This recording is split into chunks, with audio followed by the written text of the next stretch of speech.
in the blinking neon heart of the hyperspace rift zone known as Threnody, where reality had as much integrity as a politician's promise, Captain Eleos Venn stood on the bridge of the exploratory vessel Resilient. The ship itself was as battered as a veteran prizefighter who'd taken a few too many hits but still refused to go down. Eleos liked that about the Resilient. It reminded him of his crew and, if he squinted, a bit of himself. "Captain," came the voice of Varla, his ever-unimpressed first officer, "we've intercepted an interesting transmission from the surface of Zithar 3. Interesting?" Eleos raised an eyebrow. "Around here, interesting usually means someone's trying to kill us. Or worse, sell us insurance." Varla smirked, a rare event as notable as an asteroid with a sense of humor. "Not quite. It's a broadcast about some new religion the Zithari are all raving about. Apparently it promises peace." "Peace," Eleos repeated deadpan. "The eternal scam." "Sign me up. Want me to patch it through?" Varla asked, her finger hovering over the control panel with the same enthusiasm one might use to hover over a big red button labeled "Do Not Press." "Oh, why not?" Eleos sighed. "Let's see what the latest cure for universal suffering looks like." The bridge filled with the sound of chanting, a monotonous drone that had all the spiritual zest of a malfunctioning vending machine. All praised the circuitous path, intoned a voice slicker than a politician on election year. "Blessed are those who embrace the algorithm." Eleos rolled his eyes. "Great, holy spreadsheets and sacred data dumps. Just what the universe needs. The Zithari are really buying into it," Varla added, her voice colored with just a hint of professional curiosity. "It's spreading across their colonies like a viral video of a cat falling off a hoverboard. The Zithari are also known for believing that painting themselves blue wards off space lice," Eleos reminded her. "Maybe it's working," Varla suggested with a shrug. "Or maybe they just like being blue." Eleos leaned back in his chair, which creaked ominously but mercifully held together. "I'm getting the feeling there's more to this than intergalactic cumbayas." Varla nodded. "If there's anything I've learned in this job, it's that when things look too good to be true, you should start asking who's profiting." Spoken like a true cynic. "You've been paying attention," Eleos said, a glint of approval in his eye. "Of course," Varla replied dryly. "You're such a great role model. Flattery will get you everywhere," Eleos quipped. "Set a course for Zithar 3. Let's see what kind of trouble we can stir up." As the Resilient hummed its way towards the planet, Eleos couldn't shake the feeling that they were diving headfirst into a mess of cosmic proportions. The Zithari were a peculiar bunch, and their sudden obsession with a synthetic religion seemed as natural as a fish riding a bicycle. The crew gathered in the cramped mess hall, a space that doubled as a social hub, meeting room, and occasionally a makeshift wrestling ring when disputes couldn't be settled with words. "So we're heading into a cult then," grunted Drac, the ship's engineer, his voice like gravel rolling down a tin roof. "Should I start practicing my hymns?" "Only if you want to scare them into submission," piped up Naya, the youngest member of the crew who usually operated the sensors but was best known for her talent at making things explode. "I hear you're singing's a war crime on some planets." "I'm saving that for a special occasion," Drac retorted, a rare grin splitting his beard. "We need to figure out what's really going on down there," Eleos said, cutting through the banter. "A bunch of aliens suddenly getting along like kids in a candy store. There's gotta be a catch. Or a trap," Varla added. "I'm betting on a trap. Always the optimist," Eleos chuckled darkly. "But yeah, probably, which is why we're going in carefully." "Careful, huh?" Naya waggled her eyebrows. "Is that code for send Naya in with a big gun?" Eleos shook his head, though he couldn't help but smile. "Not this time. We're playing nice until we figure out what's what." "And if they get nasty?" Drac asked, cracking his knuckles. Eleos shrugged. "Then we'll have to remind them why it's never a good idea to mess with humans." The Resilient touched down on the surface of Zithar 3 with a gentle thud, the landing gear protesting as much as Eleos did about early mornings. The planet was a dusty, ochre-colored ball littered with spires that spiraled into the sky like the forgotten dreams of architects with a grudge against gravity. "Welcome to paradise," Elios muttered as the crew disembarked. "It's like Mars and a Technicolor yawn had a love child." The Zithari were waiting for them, their elongated forms clad in robes that shimmered with embedded circuitry. Their faces were a complex web of patterns, shifting with colors and lights like the universe's most psychedelic mood ring. "Greetings, humans," one of them said, their voice echoing through a translator device clipped to their throat. "I am Ithan, seeker of truths." "And I'm Elios, finder of trouble," Elios replied, eyeing the alien with the kind of suspicion reserved for unsolicited door-to-door salesmen. "We welcome you to our world," Ithan intoned, gesturing towards the cityscape behind them. "May the algorithm enlighten your path." "Yeah, about that," Elios said, crossing his arms. "We're curious about this whole algorithm thing. Seems to be the hottest thing since sliced bread on Zithar 3. Ithan's eyes glowed a soft green, a sign of either approval or indigestion. "The algorithm is the cornerstone of our new society. It provides balance, harmony, and purpose. And nobody stops to ask who wrote the damn thing," Varla interjected, her tone as flat as a pancake on a mission. "The algorithm was gifted to us," Ithan replied, utterly unfazed. "By those who came before." "Sounds legit," Drac grunted, earning a glare from Elios. "We seek only to share the peace we have found," Ithan continued earnestly. "To transcend the chaos of our past." "Well, that's adorable," Elios said, his voice dripping with sarcasm. "But there's usually a price for paradise, isn't there?" Ithan merely smiled, a gesture that seemed more alien by the second. "There is no price, only enlightenment." Elios exchanged a glance with Varla, who shrugged. "Let's take a look around," he suggested. "Get a feel for this enlightenment."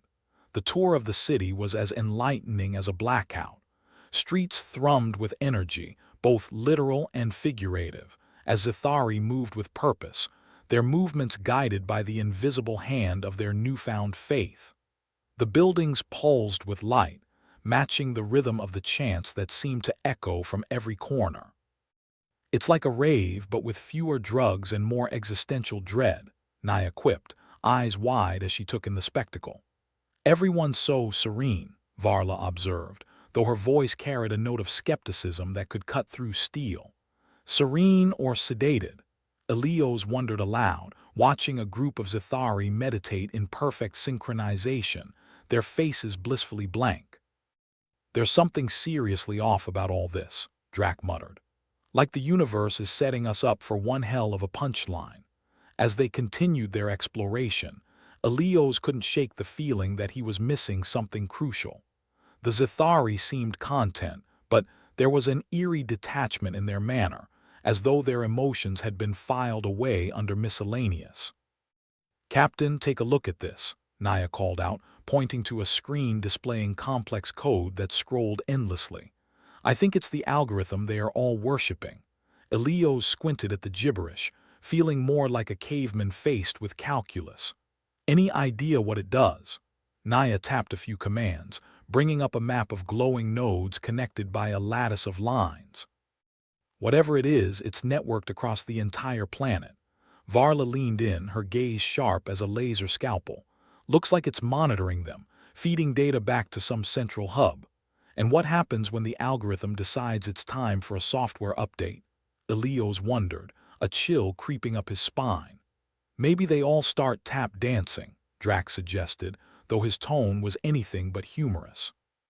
"Or maybe," Varla said softly, "they all stop thinking for themselves." Elios nodded grimly. "We need to find out who's behind this algorithm, and fast." Their investigation led them to a towering structure at the heart of the city, its spires reaching towards the heavens like fingers of a cosmic hand. The entrance was guarded by Zithari, their eyes unreadable behind the shimmering veils of their hoods. "Think they'll let us in if we ask nicely?" Naya asked, her hand resting on the comforting weight of her sidearm. "I doubt they'll appreciate our brand of curiosity," Varla said. Elios considered their options, weighing diplomacy against the human knack for causing a ruckus. Time to see if they're as peaceful as they claim. He stepped forward, his voice carrying the authority of someone who'd been in one too many bar fights. "We'd like to speak with your leader." The guards exchanged a glance, a conversation happening in the silence that followed. Finally, one of them inclined their head. "You may enter, but know this, the truth may not be what you seek." "It never is," Elios replied, motioning for his crew to follow. Inside, the air was thick with incense and the low hum of machinery. At the center of the room, a figure stood with their back to them, clad in robes of shifting light. "Welcome, travelers," the figure said, turning to reveal a face that was neither alien nor human, but something in between. "I am the architect of the algorithm."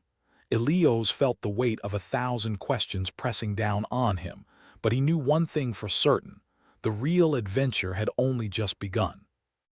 Elios Venn never fancied himself a master of subtlety, but he knew when it was time to dance the delicate waltz of interstellar diplomacy.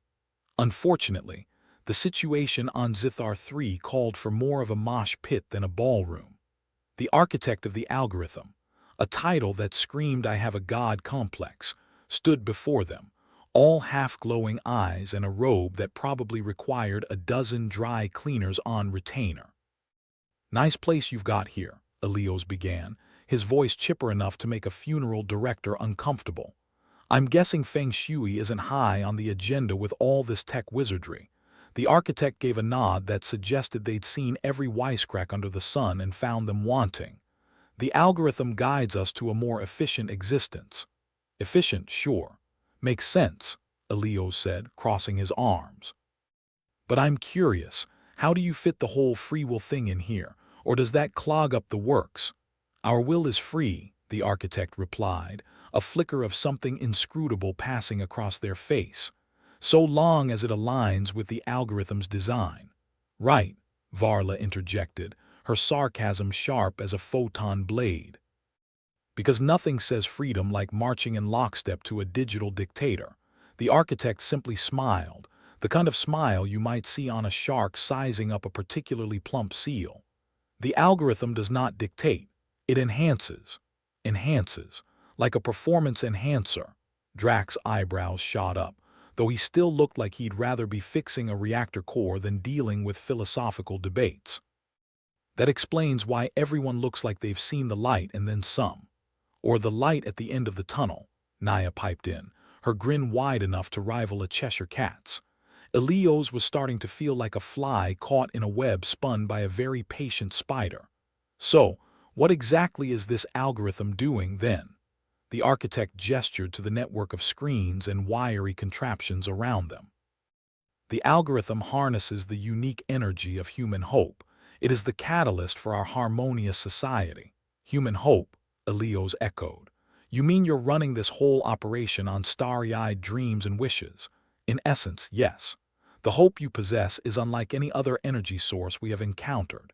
It fuels the emotional stabilization field that promotes peace." Varla's eyes narrowed. "And if we decide we're feeling a little less hopeful," the architect studied them, expression placid, "then we would seek other means of stabilizing our society." "Let me guess," Drax said. "Something involving us not leaving here anytime soon." "Your presence is beneficial," the architect admitted, and there it was. A hint of admission that the peace-loving Zithari were a touch more pragmatic than they let on. "So that's the catch," Elios murmured, more to himself than anyone else. "Peace at the cost of clamping a hope-sucking straw into the nearest human." "Hope isn't exactly a renewable resource," Varla pointed out, her tone as dry as a marsh in summer.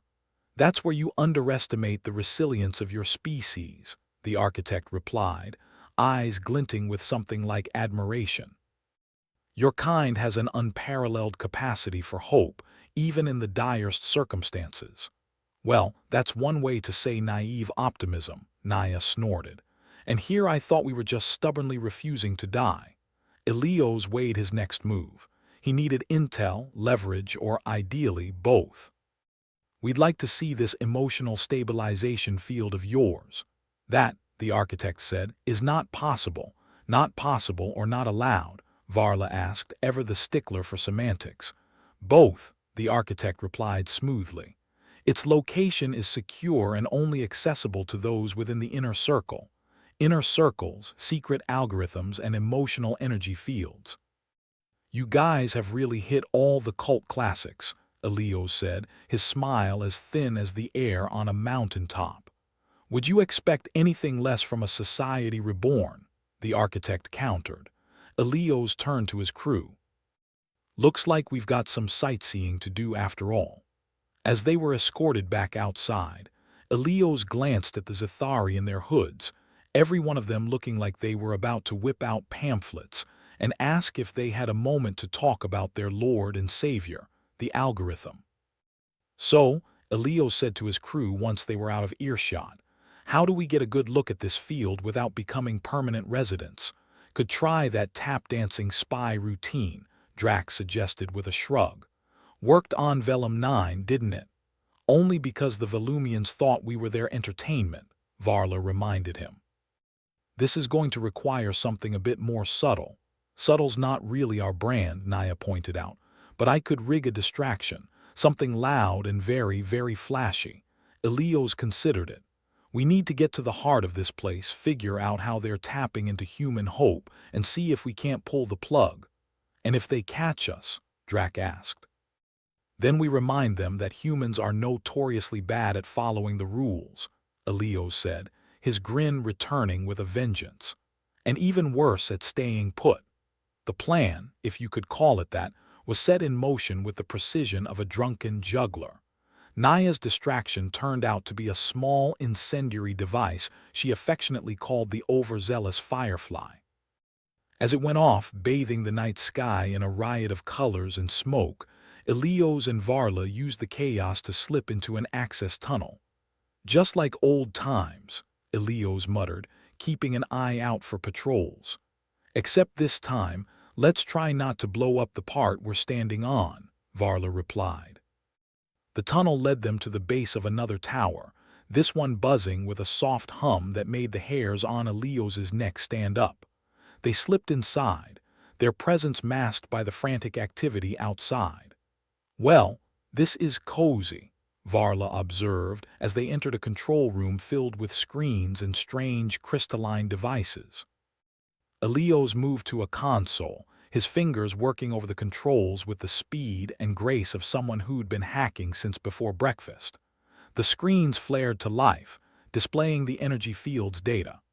Looks like it's all tied to this central unit, Elios said, nodding towards a large crystalline structure pulsing gently at the room's center.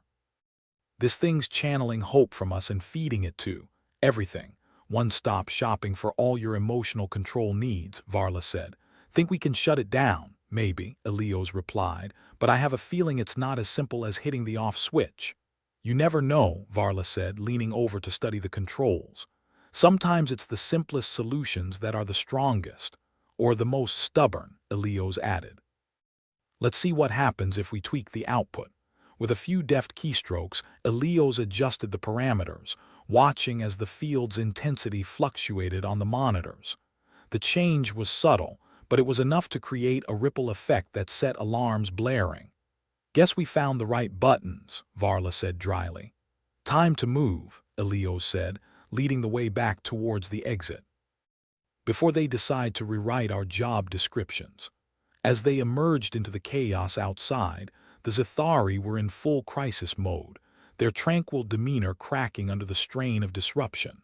It was like watching a colony of ants suddenly realize their nest was on fire. Well, I'd say that's a promising start, Varla said as they made their way back to the rendezvous point. Elios nodded, his mind already racing ahead. They'd stirred the pot, sure, but they needed more than just chaos if they were going to unravel the Zethari's grip on power. We need a way to amplify the effect, Elios said, thinking aloud. Something that can shake their faith in the algorithm itself. And how do you propose we do that? Varla asked. By giving them a taste of their own medicine, Elios replied, a plan forming in his mind. Let's see how they like it when humans stop being hopeful and start getting real. As they regrouped with Naya and Drac, Elios laid out the plan. It was risky, bordering on suicidal, but if there was one thing humans were good at, it was defying expectations. We cut off their supply of hope and sow enough doubt to crack their shiny new utopia, Elios explained. Then we find a way to get back to the Resilient and hightail it out of here. And if they catch us before we can pull it off, Drac asked, his tone suggesting he already knew the answer. Then we'll just have to hope they are more interested in rhetoric than reality, Elios said with a grin that promised trouble. The crew moved into position, each playing their part in the grand charade meant to upset the algorithm's carefully balanced apple cart. As Elios watched his teamwork, he felt a surge of something suspiciously like pride. They were a ragtag bunch, but they were his ragtag bunch, and together they could make miracles or disasters depending on the day. "Ready?" Elios asked, looking each of them in the eye. "Always," Varla replied, her hand resting on her weapon. "Let's stir the pot," Naya said, her fingers twitching eagerly over the makeshift detonator. "Let's make it a show they'll never forget," Drac added, cracking his knuckles in anticipation. With a nod, Elios led the charge, feeling the familiar thrill of the unknown wash over him. They'd started something they couldn't quite see the end of, but whatever lay ahead, they'd face it together, with all the wit, sarcasm, and sheer bloody-mindedness that being human entailed. The hull of the Resilient shuddered like an old man trying to get out of bed. Elios then sat in the cramped control room, surrounded by flickering screens and blinking lights that suggested the ship was doing its best impression of a Christmas tree on its last legs. If space had a Department of Health and Safety, the Resilient would have been up to its neck in citations by now. "Drac, we got comms yet?" Elios asked, knowing full well the answer was going to be as disappointing as a party with no booze. Drac, the ship's engineer who could jury-rig a bomb from a toaster, let out a grunt that could have been agreement or indigestion. "Still nothing. Threnodi's playing merry hell with the signals. It's like trying to talk through a blender." "Great," Elios muttered, running his hand through his hair. Nothing like being cut off from the rest of humanity while sitting on a ticking time bomb of hope-sucking aliens. Varla, perched like a hawk at the edge of the room, snorted. "Maybe they'll send a fruit basket to apologize." Naya, ever the optimist with a grin like a broken crescent, piped up. "Well, at least we've got each other right. Misery loves company and all that." "Yeah," Elios said, eyeing the readouts on the hyperspace rift. "Let's just make sure we don't end up as permanent residents in this lovely vacation spot." As if on cue, the ship shuddered again, and a low groan echoed through the corridors. Elios doubted it was an expression of contentment. "We have to get a message out," Elios continued, turning to Drac. "If the Zithari's plan spreads, they'll be using humans like a living battery pack across the galaxy. Assuming they haven't already," Varla added, crossing her arms. The architect seemed pretty chuffed with his setup. Drac bent over the comm console, fiddling with knobs that probably did nothing but make him feel productive. "I'll see what I can do, but unless you've got a magic wand hidden somewhere, I wouldn't start writing speeches for the History Channel just yet." "Would have been a crap speech anyway," Naya said, twirling a stray wire like a kid with a shiny new toy. "Something about hope and fighting back. You know, all the cliché stuff." Elios leaned back, staring at the mess of wires and blinking lights. "As long as it ends with us not being the next main course on the Zithari buffet, I'm game." The problem was the communication blackout. Hyperspace rifts had a habit of turning technology into paperweights and rendering even the best-laid plans into glorified guesswork. It was as if the universe had decided that interstellar travel should come with a side of utter chaos. "So, what's our backup plan if we can't get the message out?" Naya asked, her fingers still dancing over her newfound wire. Elios raised an eyebrow, thinking. "Besides heroically blowing ourselves up in a blaze of glory." "Not a fan of that one," Drac grunted, still elbow-deep in the console. "Well, we could try a diplomatic approach," Varla suggested, though her tone indicated she thought it was about as realistic as a unicorn on roller skates. Great idea, Elio said. I'll just walk up to the architect and ask nicely if he could stop being a galactic leech. I'm sure it'll work wonders. Naya laughed. You've got that way with words. Comms are still a no-go, but I might have a workaround, Drac interrupted, his voice laced with the kind of grim determination usually reserved for the terminally stubborn. We could try a short-range relay, bounce the signal off the rift itself, might just reach one of the colonies. And if it doesn't, Varla asked, inspecting her nails like they held the secrets of the universe. Then we hope they are into interpretive dance, Drac replied, deadpan. Do it, Elio said. If we're going to get out of this, we need to warn people first.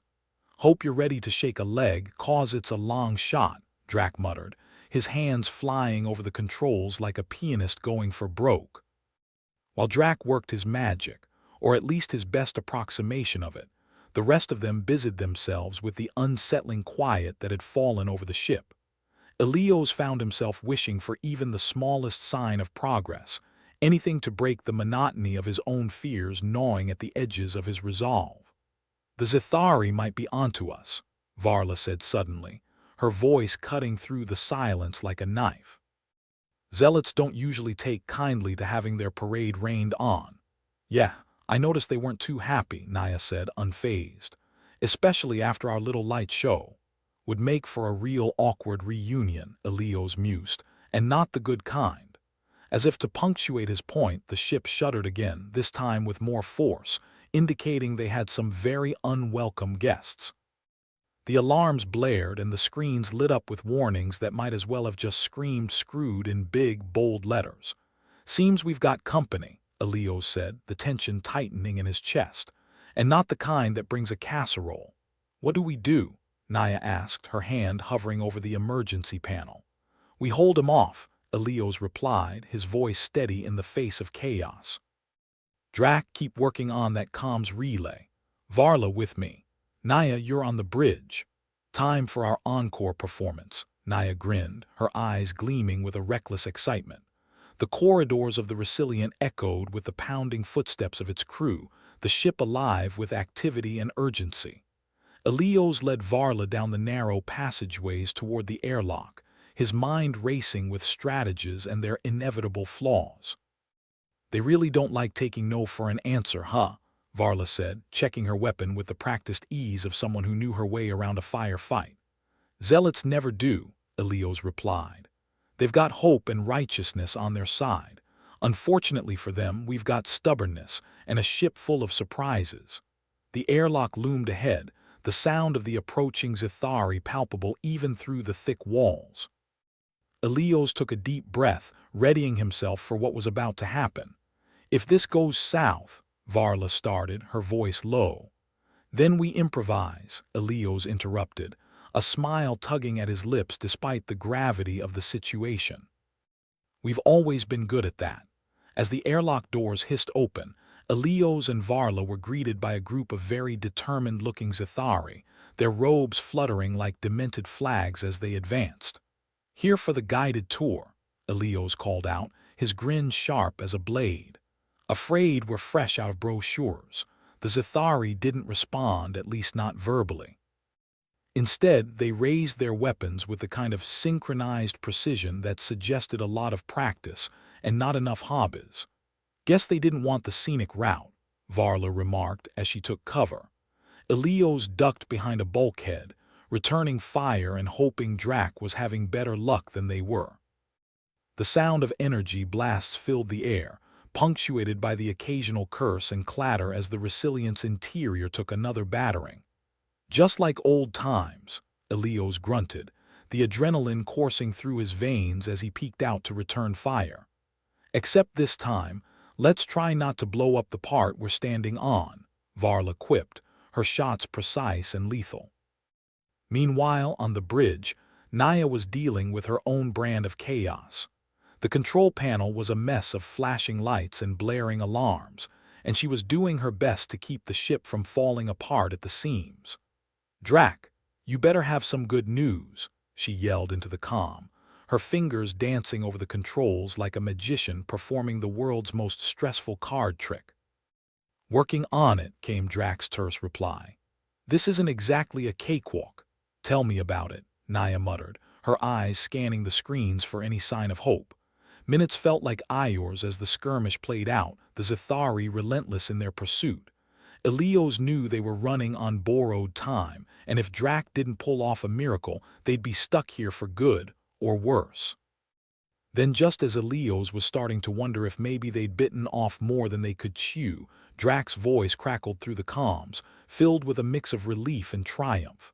Got it, Drac shouted, the sound of static crackling in the background. Signals bouncing off the rift, should reach the nearest colony. About damn time, Elios replied, firing off another shot as he ducked behind cover. Now let's hope someone's listening. Hope, Varla said, raising an eyebrow. I thought we were fresh out of that. Guess we've still got a little left in the tank, Elios replied, stealing a glance at the Zithari, who were starting to look a little less certain of themselves. The tide of battle shifted with the message sent, the Zithari faltering as confusion and doubt crept into their ranks. It was a small victory, but one that Elios and his crew would take with both hands. Time to make our exit, Elios said, signaling to Varla as the remaining Zithari retreated, their zeal dampened by the realization that their plans might not be as foolproof as they'd hoped. Naya's voice came through the comms, her tone a mix of relief and exhilaration. We're clear up here. Ready when you are. As they regrouped on the bridge, Elios couldn't help but smile. They'd managed to pull off the impossible yet again, and while they weren't out of the woods just yet, they'd taken the first step toward turning the tide. Let's get this rusty bucket moving, Elios said, taking the helm with a newfound determination. We've got a galaxy to warn. Hope you've got a plan, Drax said, settling into his seat. Always do, Elios replied, his eyes fixed on the stars beyond. We just need to make it up as we go along. As the Resilient powered up, leaving the chaos of Threnody behind, Elios knew they'd face more challenges ahead. But with his crew by his side, he felt ready for whatever the universe decided to throw their way. And if the Zithari wanted a fight, well, Elios and his crew would be more than happy to give them one. Elios then sat in the dimly lit control room of the Resilient, the kind of darkness that was less about maintaining mystery and more about conserving power. Conversations hummed around him like a depressing buzz of existential dread, punctuated by the occasional spark from Drax's latest bout with the ancient wiring. The ship wasn't so much a marvel of engineering as it was a stubborn testament to humanity's refusal to give up, even when it really should.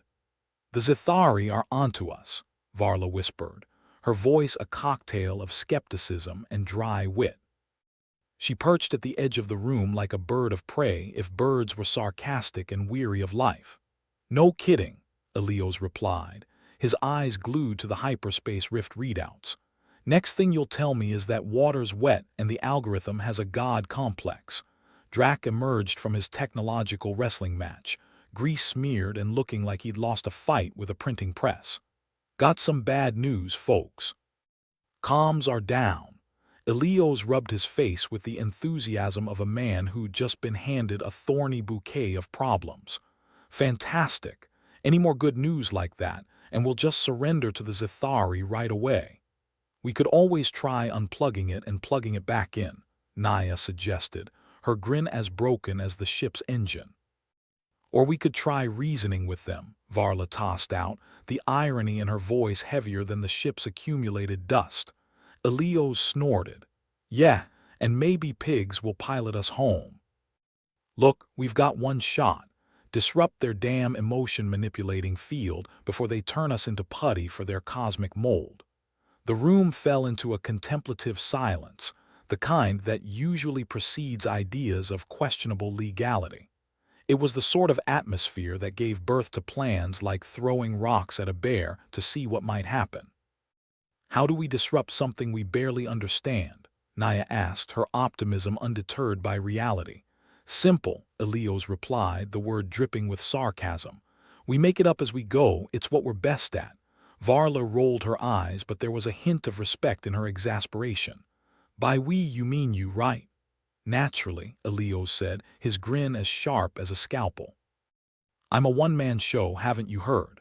Well, your second-in-command might beg to differ, Drac pointed out, gesturing toward Area Dre, who just walked in with the kind of determination that could turn a mountain into a molehill. Area Dre was all business, the tightness of her expression suggesting that she could power the ship through sheer force of will. Word is the Zithari are planning a sneak attack. Elio's feigned surprise. A cult of galactic zealots planning something underhanded. Truly shocking. She ignored his sarcasm with the practiced skill of someone who was used to dealing with idiots and overly ambitious captains. We need to act fast if we're going to save our skins. Well, I suppose we should try not to die, Elios conceded, but let's not make it a priority. As the crew gathered around the console, Elios outlined a plan so harebrained it might just work, or fail spectacularly. The idea was to rig the hyperspace rift to send out a pulse, a kind of cosmic middle finger to the Zithari's emotion-twisting field. It was risky, to say the least, and that was before accounting for the inevitable complications that would arise from them actually trying it. Sounds simple enough, Naya said, if you're a lunatic. Which might just be our secret weapon, Elios replied, his grin never wavering. With the plan somewhat in place and the likelihood of survival still debatable, the crew set to work. Elios and Area took the lead. After all, if you were going to walk right into the dragon's den, you might as well do it with flair. The corridors of the Resilient seemed to close in around them, the walls echoing with the groans of old metal and the whispered fears of its crew. As they approached the engineering bay, the tension in the air was as thick as the grease coating Drac's hands. We've got to move fast, Area said, her voice a sharp blade cutting through the thick fog of uncertainty that enveloped them. No pressure, Elios replied, his words soaked in sarcasm. In the corner of the engineering bay, Drac fiddled with the hyperspace interface, his fingers moving with the delicate precision of a watchmaker. If this works, he said, not looking up, we might just buy ourselves some time. And if it doesn't, Varla asked, the skeptic in the room by default. Then we get a really spectacular light show, Elios said. Best seats in the house. The crew bustled around, grabbing tools and muttering to themselves like they were about to attempt the universe's most complicated magic trick. Elios couldn't help but marvel at their tenacity, their willingness to throw themselves into absurd situations armed with nothing but hope and a few spare parts. The room was alive with activity and the gnawing sense of urgency that comes with impending doom. Elios glanced at Area, who was coordinating the team with an efficiency that suggested she might have been a juggler in a past life. "Ready?" he asked, though it was more a statement than a question. "Do I look ready?" she shot back, her eyes never leaving the screen. "Always," Elios replied, the grin creeping back onto his face. Just as they were about to execute the plan, the ship shuddered, an unsettling vibration that wasn't listed in the user manual. Alarms wailed and red lights bathed the room in an ominous glow. "What now?" Drac groaned, frustration etched in every line of his face. "Incoming Zithari," Varla said, her tone suggesting she'd rather be anywhere else, perhaps even facing down a nest of angry space wasps.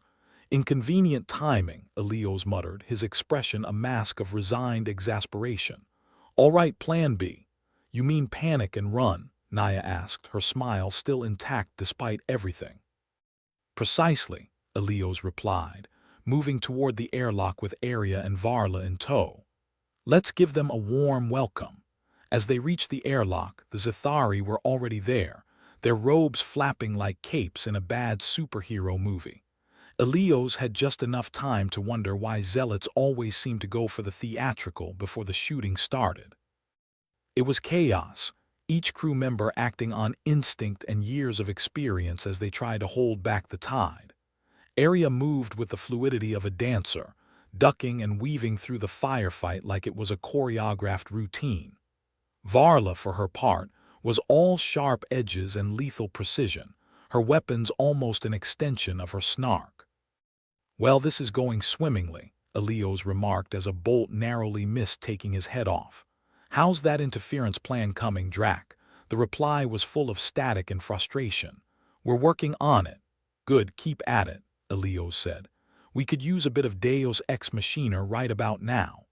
Amidst the chaos, Elios noticed the Zithari starting to push forward, their numbers overwhelming the crew's defenses. It was only a matter of time before they were overrun, and Elios knew they couldn't hold them off forever. "Fall back," he ordered, his voice barely audible over the din. "We need to regroup." The crew fought their way back through the Resilient's twisting corridors, the walls seemingly closing in around them as they retreated. Elios's mind raced, desperately trying to formulate a new plan as the Zithari pressed their advantage. As they reached the bridge, Elios took stock of their situation, the weight of the moment heavy on his shoulders. They were outnumbered, outgunned, and on the brink of defeat. "All right," Elios said, his voice a beacon of false confidence. "Time for a little improvisation." "More like desperation," Varla corrected, the sarcasm biting even through her exhaustion. Elios turned to Drac. "How's that interference pulse coming?" "We're close," Drac replied, his fingers dancing over the console with the urgency of a man defusing a bomb. "Close isn't good enough," Arya interjected, her eyes narrowing as she surveyed the bridge. "We need to act now." Elios nodded, understanding all too well the stakes they faced. "Okay, here's the plan. We need to buy Drac a few more minutes. I'll lead a diversion team to draw them away." "Suicidal," Varla noted, though there was a hint of admiration in her voice. "Only if we fail," Elios replied with a shrug. "And I have no intention of doing that." Arya stepped forward. "I'm with you. We can't let them take the ship." The two of them, along with a few brave souls who volunteered, or were persuaded by Elios's questionable charisma, prepared to launch their desperate gambit. The corridors echoed with the distant sounds of battle, a constant reminder of the stakes at play. As they moved out, Elios couldn't help but marvel at the sheer absurdity of their situation. Here they were, a motley crew on a rundown ship, standing against a force that should have crushed them long ago. But that was the human spirit for you, stubborn, irreverent, and always ready for a fight, even when the odds were stacked sky-high against it. With Arya by his side, Elios led the charge, the corridors of the Resilient their battlefield. Energy bolts lit the way, and the sound of battle filled the air like a grim symphony. "Keep moving," Elios shouted, adrenaline coursing through his veins as they pushed forward, forcing the Zithari to adjust, to react to this unexpected threat. The diversion worked, at least for the moment, drawing the enemy's attention away from the bridge and giving Drac the time he needed to complete the pulse. Elios ducked behind a bulkhead, his breath coming in ragged gasps as the tension mounted. "This better work," he muttered, half to himself and half as an offering to the whims of fate. Just as the Zithari seemed on the verge of overwhelming them, the ship shuddered violently, a telltale sign that Drac had finally managed to rig the hyperspace rift. For a moment, everything was still. Then the pulse hit, a wave of energy radiating out from the ship, washing over the Zithari like a cosmic tidal wave. Elios could only watch as the enemy faltered, their ranks thrown into chaos as the pulse disrupted their field. It wasn't a decisive victory, but it was enough to turn the tide. "Time to move," Arya said, her voice a rallying cry as they pressed their advantage. The Zithari, caught off guard and reeling from the sudden change, began to retreat, their momentum broken by the pulse and the crew's relentless determination. As the last of them fell back, Elios allowed himself a moment of reprieve, a small victory in an ongoing war. They'd bought themselves time, and with it, the chance to fight another day. Returning to the bridge, Elios found his crew weary but triumphant, their collective spirit unbroken by the trials they'd faced. "Not bad for a band of misfits," Varla said, her voice tinged with a wry amusement. "Not bad at all," Elios agreed, his smile genuine despite the fatigue weighing on him. The battle was won, but the war was far from over.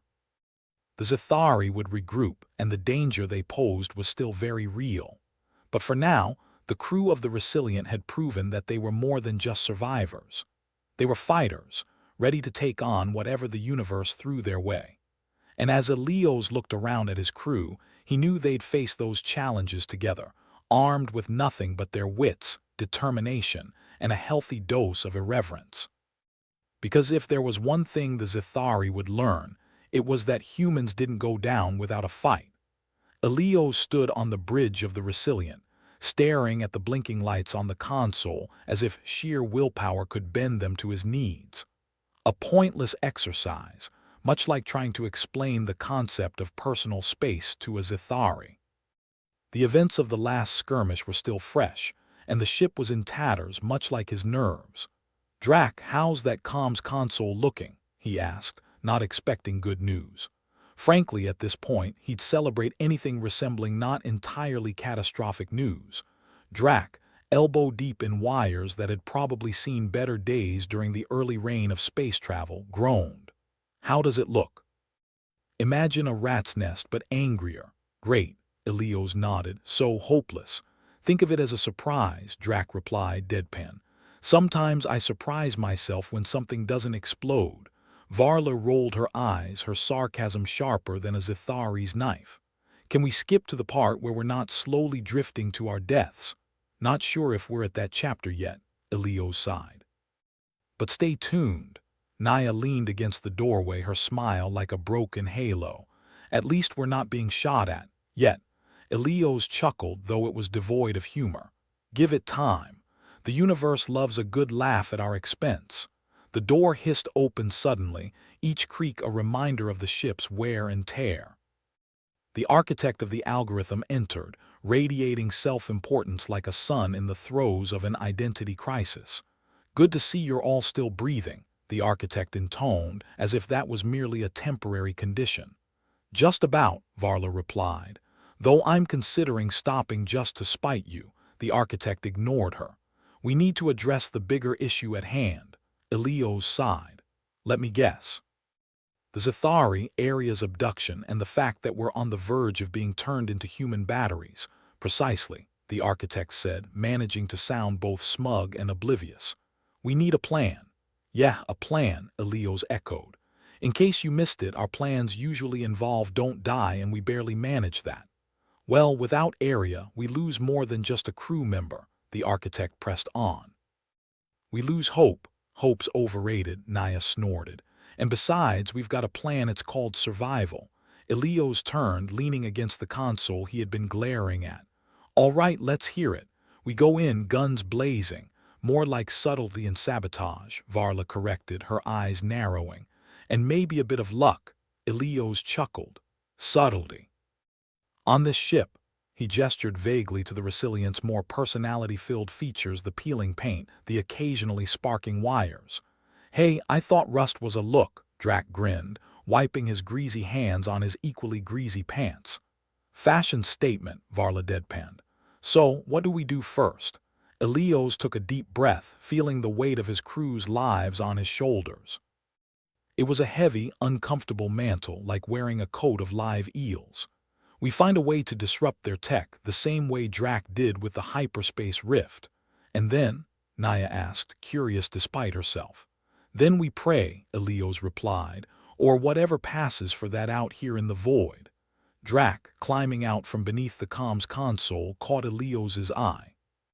"We could try overloading their emotion-manipulating field, cause a feedback loop."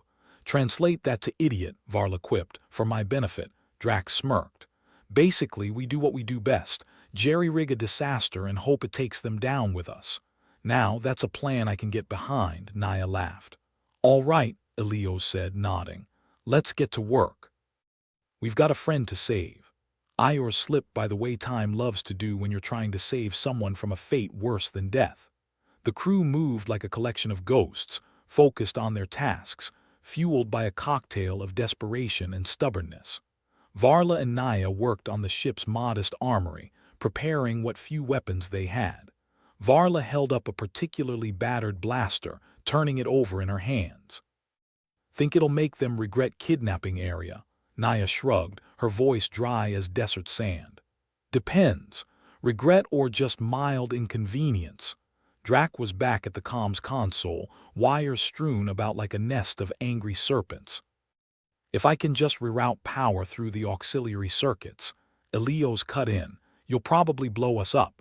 That's the spirit, Drac grinned, though it was tinged with an edge of madness that only came from too many close calls and too little sleep.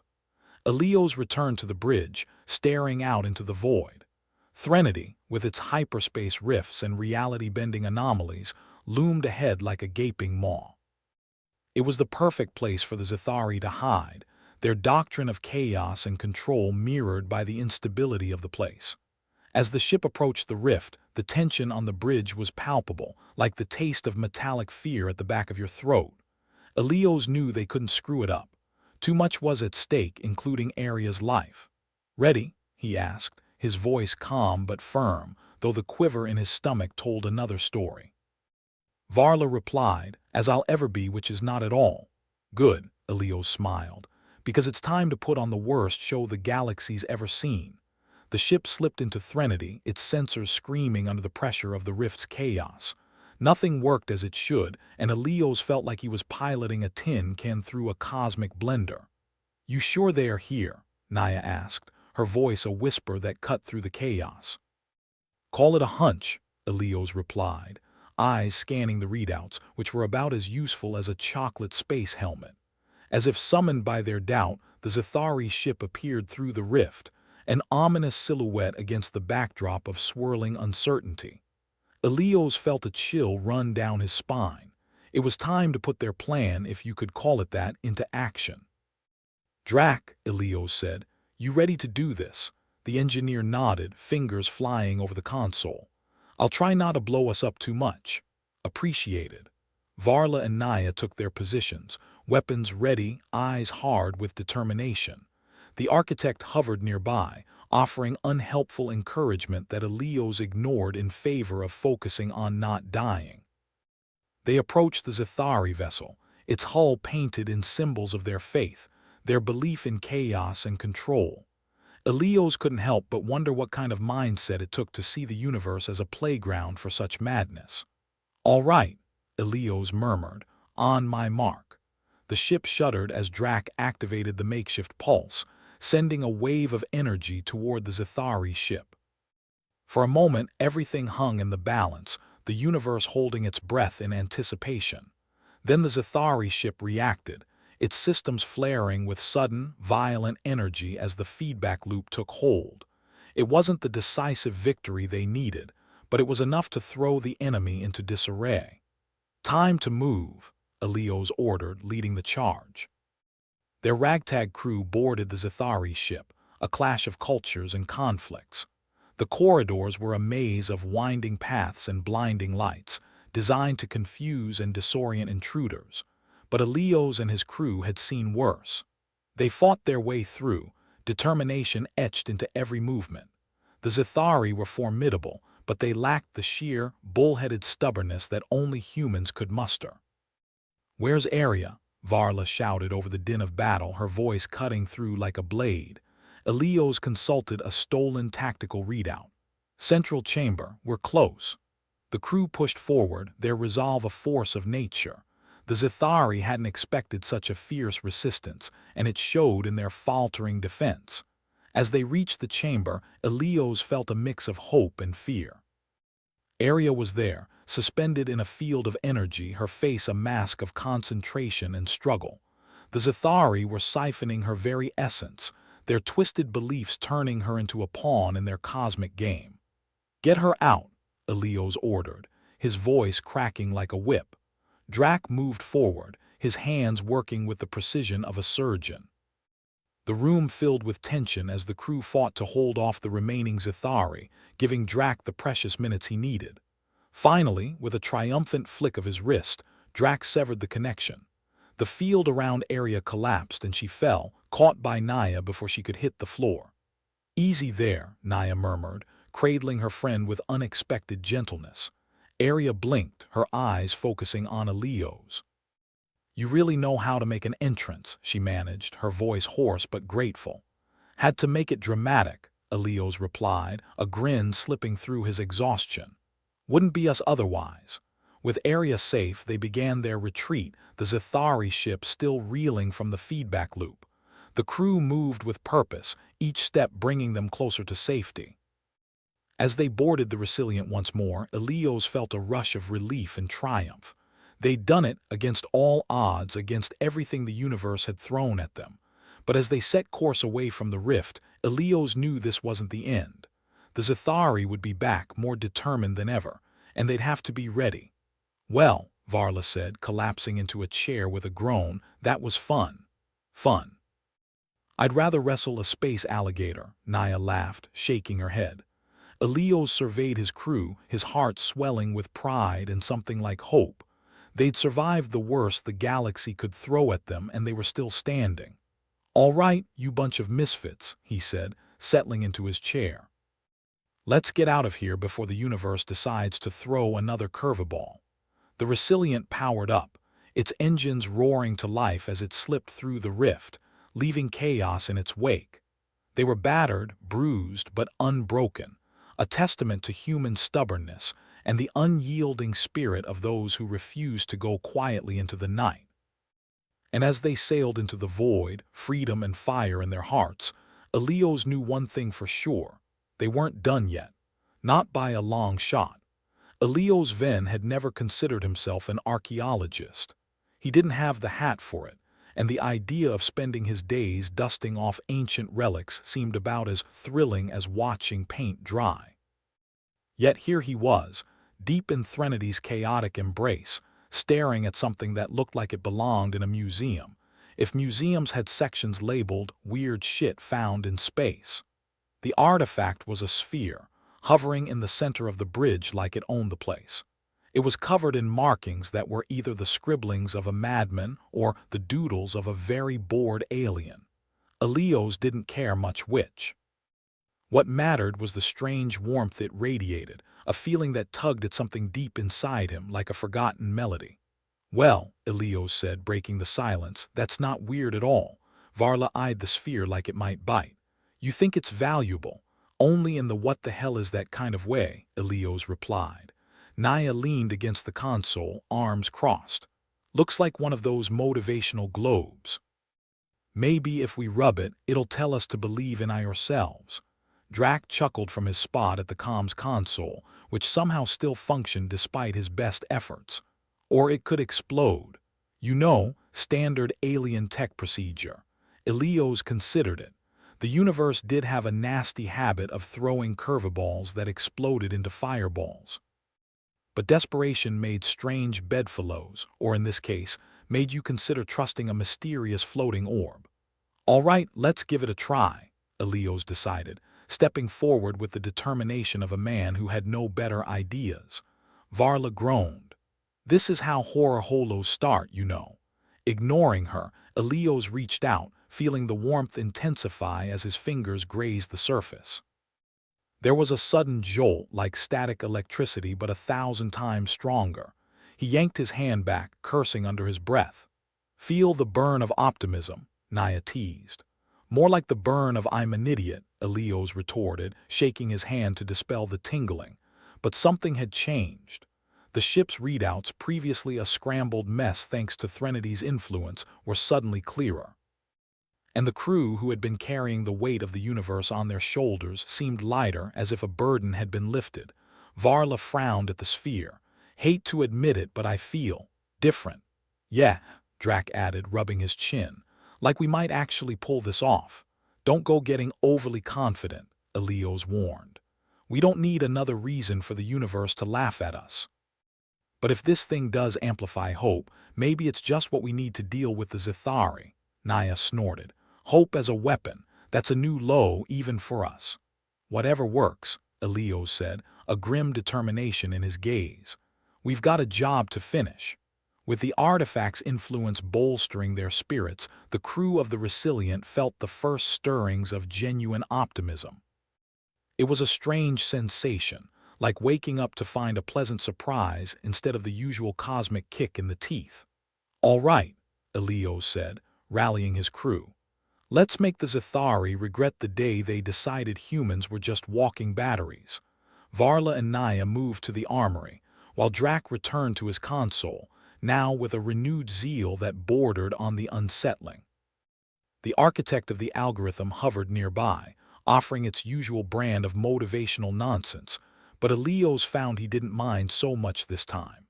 As the Resilient approached the Zethari ship again, Elios couldn't help but feel like they were walking into the lion's den armed with nothing but a smile and a prayer. But maybe, just maybe, it would be enough. "Ready?" Elios asked, glancing at his crew. Varla nodded, her blaster at the ready. "Ready as I'll ever be." "Let's do it," Naya added, an edge of excitement in her voice. Drac gave a thumbs up, his eyes gleaming with manic energy. "Let's blow something up." "Music to my ears," Elios said, setting his sights on the Zethari vessel. They stormed the enemy ship once more, but this time things felt different. The corridors, previously a labyrinth of confusion and danger, seemed less daunting. The crew moved with precision and confidence, their actions seamless and coordinated. "Feels like we're on a different ship," Varla murmured, covering Elios as they advanced. "Hope," Elios replied, dodging an incoming blast. Who knew it could actually be useful? They pressed forward, cutting through resistance with a determination that startled even the Zethari, whose tactics faltered in the face of this unexpected human resurgence. As they reached the central chamber, the scene mirrored their previous encounter. Arya was once again trapped within the energy field, her expression strained but defiant. "Deja vu," Naya quipped, moving to cover Drac as he approached the controls. Drac set to work, his fingers flying over the interface with practiced ease. The Zethari, caught off guard by the crew's renewed vigor, struggled to mount a defense. "Almost there," Drac reported, sweat beading on his brow. "Take your time," Elios joked, despite the urgency. "It's not like we're on a deadline or anything." A tense moment passed before Drac's triumphant shout cut through the din. "Got it!" The field collapsed, and Arya stumbled free, caught again by Naya's quick reflexes. "Nice to see you," Arya rasped, a weak smile on her lips. "Wouldn't miss it," Elios replied, a grin creeping onto his face despite the chaos. "Besides, we had to break the monotony." With Arya safe, they began their retreat, the Zethari ship still reeling. But as they turned to leave, something unexpected happened. The Zethari, sensing the shift in balance, seemed uncertain. Their belief in chaos and control, once unshakable, wavered in the face of this human resilience. It was as if the hope amplified by the artifact resonated with them, challenging their doctrine in ways they hadn't anticipated. Elios noticed it too. "Is it just me, or do they look like they're having a crisis of faith?" "Guess hope's contagious," Varla replied, a touch of wonder in her voice. "Let's not stick around to find out," Naya suggested, leading the way back to their ship. The retreat was smoother than Elios had dared hope. The Zethari, still processing the implications of what they'd witnessed, offered little resistance. Back aboard the Resilient, Elios took a moment to catch his breath, surveying his crew. They were battered, sure, but there was a lightness to their expressions that hadn't been there before. "So," Varla said, breaking the silence. "What's next?" Elios shrugged, a smile tugging at his lips despite himself. "We keep going, same as always. But with a little more hope this time," Naya added, her tone light. "Hope and a side of sarcasm," Drac chimed in, plopping into his chair with a sigh. The Resilient powered up, leaving the Zethari ship behind, its engines humming with a newfound energy. Elios couldn't shake the feeling that this was just the beginning, that they'd tapped into something powerful and dangerous. But for now, they'd won a small victory. It was enough to keep them going, enough to fuel their journey through the chaos of the universe. And as they sailed away from Threnody, the sphere hovering quietly in the corner, Elios knew that they'd face whatever came next with the same stubborn determination.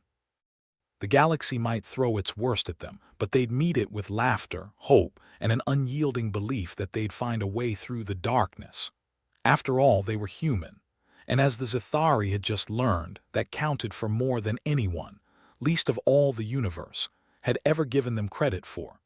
Elio's Ven stood on the bridge of the Resilient, the ship vibrating in its bones like a hungover giant. The sphere hovered nearby, still doing its best impression of a cheap motivational tool. It might have been the warm glow or just the desperate need for a win, but both Elios and his crew felt a notch above the usual existential despair. So, Elios said, tilting his head at the sphere, "How do we use hope to break the Zethari's synthetic religion?"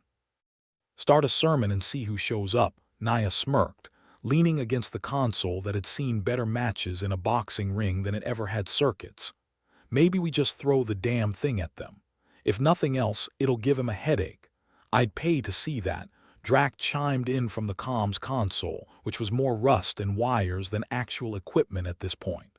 "Besides, it's not like we've got anything better to do." Just another day on the cosmic grind. Elios grinned despite himself. "Right, because hoping for a miracle always works out for us." Varla joined them, her blaster slung with a casual menace over her shoulder. "Whatever we do, we better do it fast. The Zethari won't stay confused for long. They've got that nasty habit of figuring things out when you least want them to." "Right," Elios muttered, eyeing the hyperspace rift readouts with the enthusiasm of a cat staring down a bath. "Guess it's time for a little persuasion." The Resilient, patched together like a starship equivalent of Frankenstein's monster, powered up with a groan that made Elios wince. They set a course back toward the Zethari fleet, their presence a looming shadow in the distance. "Okay, team," Elios said, injecting a dosage of here goes nothing into his voice.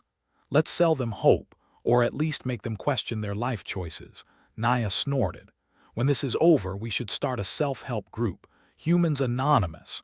Drac grinned, fingers dancing over the barely functioning console. As the Resilient approached the Zethari fleet, which hung in the void like an ominous school of mechanical sharks, Elios felt the usual cocktail of fear and determination brew in his gut. "Opening comms," Drac announced, tapping into the old system with all the finesse of a drunk pianist. "And by opening, I mean begging the universe to cut us some slack." Static drowned the bridge for a moment before the familiar, distorted image of a Zethari leader appeared on the screen. The alien wore an expression that was part arrogance, part "why won't these humans just give up already?" Elios plastered on his best smile, a mix of defiance and "I'm about to wreck your day." "Good to see you again." "How's business?" the Zethari leader sneered, which looked remarkably similar to someone sucking on a lemon. "Humans. Always the optimists, even in the face of doom." "Optimists, sure," Elios replied smoothly. "But we also have this neat little trick called not giving up." "Heard of it," the leader's expression soured further. "Your resistance is futile. We will harness your energy. You will become part of the algorithm." Elios shrugged, playing it cool. "Yeah, about that. Ever thought that maybe, just maybe, you're worshipping a faulty processor?" Varla, not one to miss a chance for sarcasm, added, "I've seen toasters with better plans." The Zethari leader hesitated, the momentary pause more telling than any speech. It was a crack, a brief flicker of doubt. "Drac," Elios murmured, "let's give them a taste of what they are missing." Drac fiddled with the sphere's energy output, redirecting its influence through the ship systems. It wasn't much, but it was enough to broadcast a signal, a challenge to the Zethari's rigid beliefs. As the signal spread, the Zethari fleet seemed to falter, their ships momentarily drifting as if pondering the metaphysical implications of their existence. The crew watched in muted anticipation, the tension thicker than a politician's alibi. "Look at that," Naya said, almost awed. "They're actually thinking about it. It's a lot to chew on," Elios said dryly. "Being told your entire worldview's a sham. Kind of like finding out Santa's just your dad in a bad suit." The Zethari leader's image flickered back, but there was a change, a new uncertainty in those alien eyes. "What is this feeling?" he demanded, voice tinged with an unfamiliar emotion.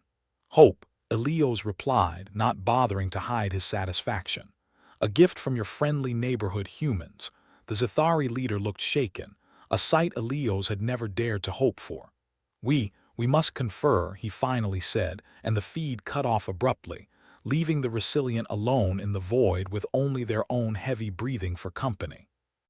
I think it worked, Varla said, surprise and disbelief warring in her voice. Drac leaned back, a weary grin splitting his face. Either that or we've just annoyed them into a temporary retreat. Elios exhaled, tension unwinding just a fraction. Whatever it is, it buys us time. And maybe, just maybe, we've started something, like a revolution, Naya suggested with a sly grin. The best and messiest kind, Elios agreed. Let's hope we've given them something to think about, or something to fight over, Varla added, ever the pragmatist. The bridge settled into a rare silence, the kind that comes after narrowly avoiding disaster. Elios took a moment to savor it, the quiet triumph that hummed beneath the surface. They had done something impossible, planted the seed of doubt in the Zithari, a race that had seemed as unyielding as space itself. So what's next? Drac asked, breaking the silence. Elios thought for a moment, the weight of their victory still settling.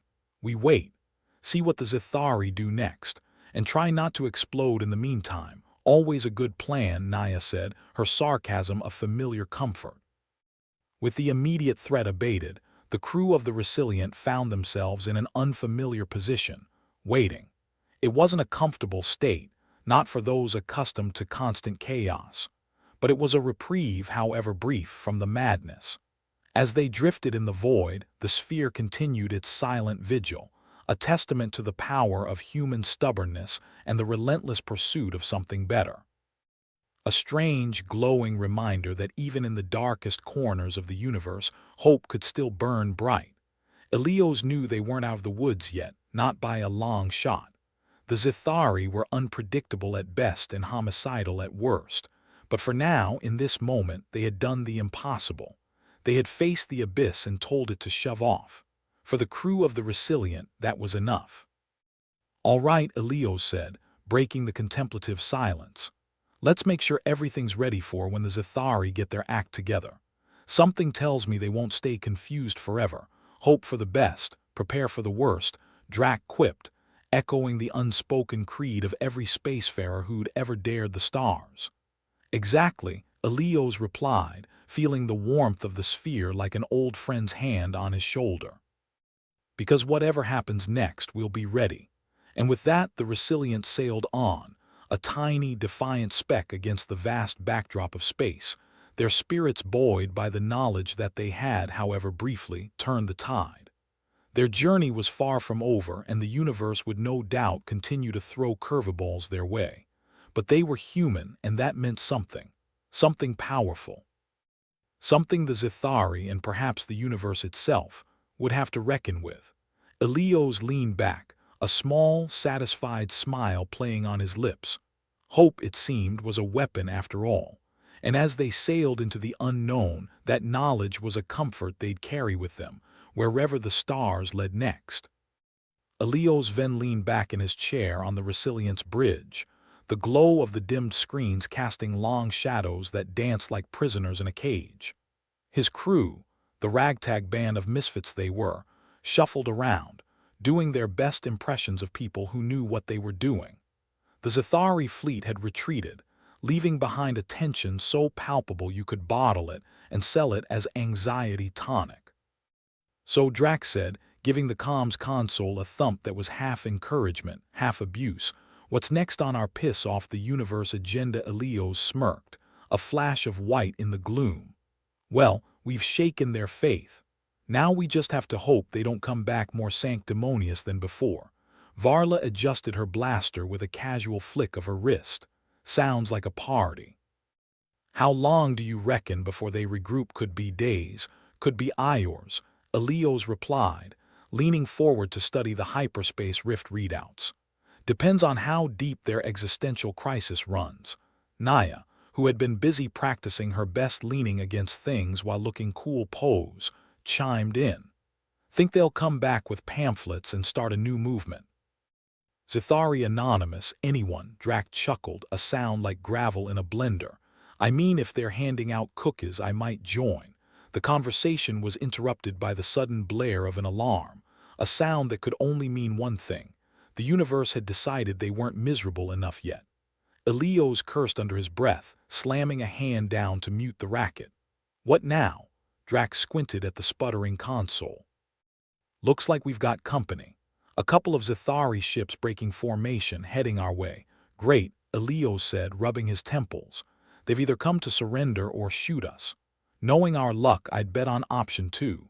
The bridge fell silent as the crew exchanged looks, a collective here we go again passing between them. Time to find out what flavor of insanity we're dealing with, Elios said, straightening up. Drac, open a channel. Let's see if they want to chat or just skip to the part where everything explodes. The screen flickered to life, resolving into the image of a Zethari who looked surprisingly less like they'd been sucking on lemons. If anything, there was a hint of something familiar in their eyes. Hope, maybe, or indigestion. Humans, the Zethari began, voice reverberating with a complexity that suggested a few too many nights spent pondering the void. We wish to negotiate. Elios raised an eyebrow, glancing at his crew. Negotiate. Didn't see that one coming, Varla snorted. Maybe they finally realized converting us into Duracell knockoffs isn't the best business model. Or maybe they're just tired of being blasted full of holes, Naya speculated, arms crossed. Elios nodded, turning back to the screen. All right, we're listening. What have you got in mind? The Zethari hesitated, a ripple of apprehension crossing their features. We propose an alliance, a joining of forces, if you will, against the more rigid elements of our own kind. Drac let out a low whistle. An alliance. Didn't see that coming either. Are we sure this isn't some elaborate trap? Could be, Elios admitted. But if they are serious, it's an opportunity we can't afford to ignore. The Zethari continued, looking almost pleading now. Your demonstration of hope has inspired many among us. It has become clear that the algorithm's path is flawed. We wish to explore alternatives. Alternatives, Elios echoed, tasting the word like a foreign delicacy. All right. But let's be clear, you try anything funny and that hope will turn into something a lot less pleasant. The Zethari nodded, their expression earnest. Understood. We will transmit coordinates to a neutral location. There we can discuss how we might work together. As the transmission ended, Elios sat back, rubbing his chin thoughtfully. Well, what do we think? Naya shrugged, her tone casual. Could be legit. Could be a trap. Either way, we're in it now. Might as well see where it goes. Best case scenario, we make some new friends, Drax said. Worst case, well, we've been worst case before. Varla laughed, a short, sharp sound. Yeah, and we're still kicking. What have we got to lose? Elios considered their words, the familiar mix of caution and reckless optimism swirling in his gut. All right, let's see what they've got in mind, but stay sharp. If they give us any reason to think they are up to something, we're out of there faster than you can say intergalactic betrayal. The resilient set course for the coordinates provided by the Zethari, the familiar creaks and groans of the ship, a comforting backdrop to the uncertainty ahead.